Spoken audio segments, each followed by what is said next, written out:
Right now on the Mafia News Podcast, we coming in with Craig Petties, the biggest drug lord to ever come out of Memphis, Tennessee.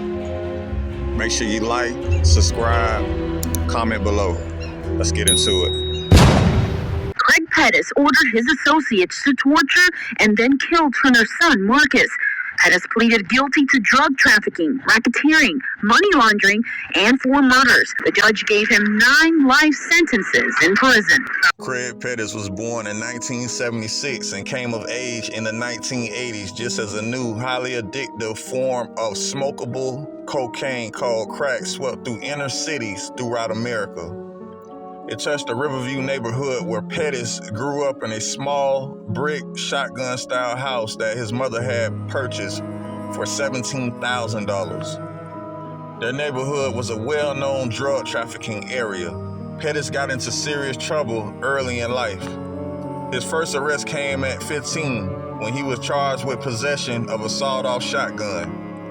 In the summer of 1993, when he was 16, he was arrested twice and accused of selling crack.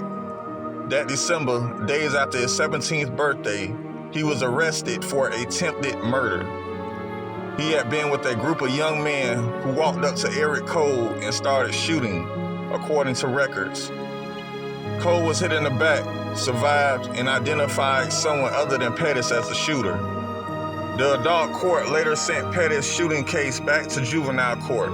Records do not show what the punishment was.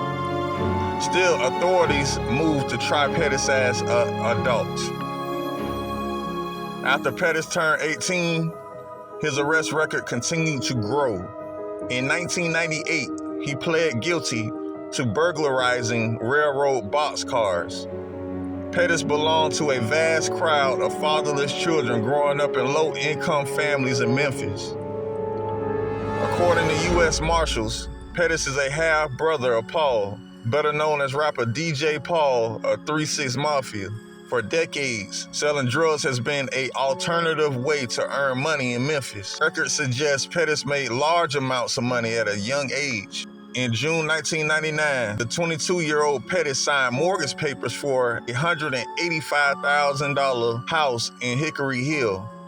He quickly paid off the debt, becoming one of many in his circle who bought houses in the suburbs. Drug trafficker Ruben Laurel provided a statement to authorities that he and others had counted more than $1 million on a pool table on the second floor of the house. By 2000, Petties was already involved in large-scale trafficking.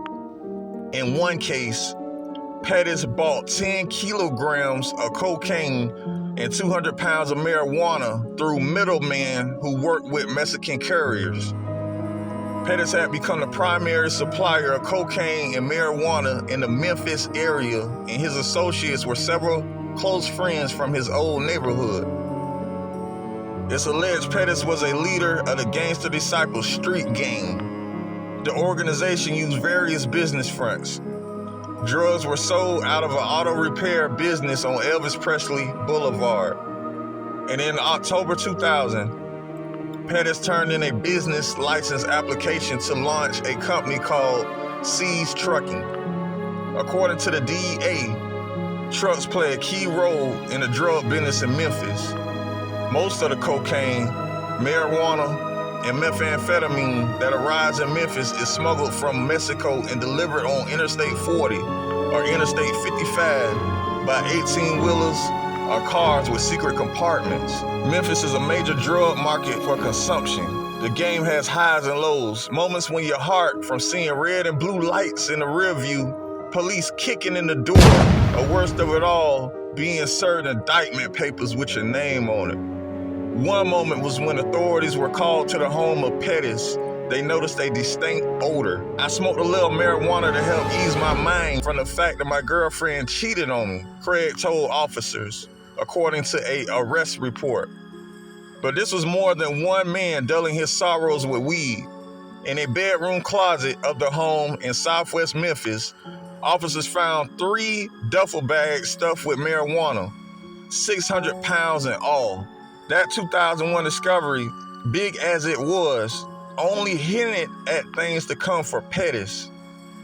In the years that followed, authorities say he moved to Mexico and worked with Mexico's most notorious cartels, operating a trafficking empire that funneled hundreds of kilos of cocaine and tons of marijuana into Memphis, Tennessee, and other states. The enterprise has been described as one of the largest and most ruthless ever uncovered in the region. The story of Petties' alleged rise from petty drug peddler to international trafficker illustrates how the drug business works and Memphis' role as a distribution hub. It also shows how enterprise built on American demand for marijuana and cocaine can spread violence and mayhem from Mexico all the way to middle-class Memphis suburbs.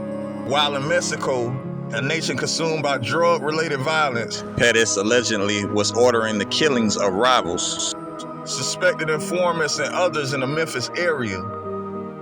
The victims included a 28-year-old man who was shot and killed in his garage near Shelby Drive in Hacks Cross while his young children were in the home. Later, assassins executed 2 men in a car out in Hickory Hill and also fatally wounded a man in broad daylight in a restaurant establishment. If you in a dope game or ever participated, every hustler knows the government will allow you to get money up until bodies start dropping. Murder in the dope game is pressure on the mayor and the bat signal to the FBI. Due to the multiple murders allegedly ordered by Petties, a 50-count federal indictment was ordered, implicating Petties of conspiracy in 6 murders, as well as an assortment of racketeering charges. The federal indictment included dozens of defendants and witnesses. Petties faced the death penalty but pled not guilty on the charges. The federal indictment claimed Petties used drug money to buy numerous luxury cars and trucks, including a Mercedes-Benz worth nearly $112,000. An earlier version of the indictment says he once bought a Bentley worth $339,000, and that he also purchased property in Las Vegas. Petties fled to Mexico after his 2002 indictment. He was placed on the U.S. Marshals Service 15 Most Wanted list, and his case was featured on the America's Most Wanted television program before his capture later in January of 2008. Petties secretly pleaded guilty in December 2009 to racketeering, money laundering, drug trafficking, and ordering the slings and hits of several men he seen as threats, potential snitches to the organization. His plea was not disclosed until February of 2011. Craig Petties was sentenced by U.S. District Judge Samuel Mays, who said Petties' crimes were the most serious he had ever seen. He was sentenced to 9 life sentences. 2 of Petties' henchmen, cousins, Clinton Lewis and Martin Lewis, were convicted in March 2012 of being enforcers for the organization. They were also sentenced to life in prison. About 70 witnesses testified and 300 pieces of evidence were admitted during their trial, one of the largest federal drug trials ever held in Tennessee.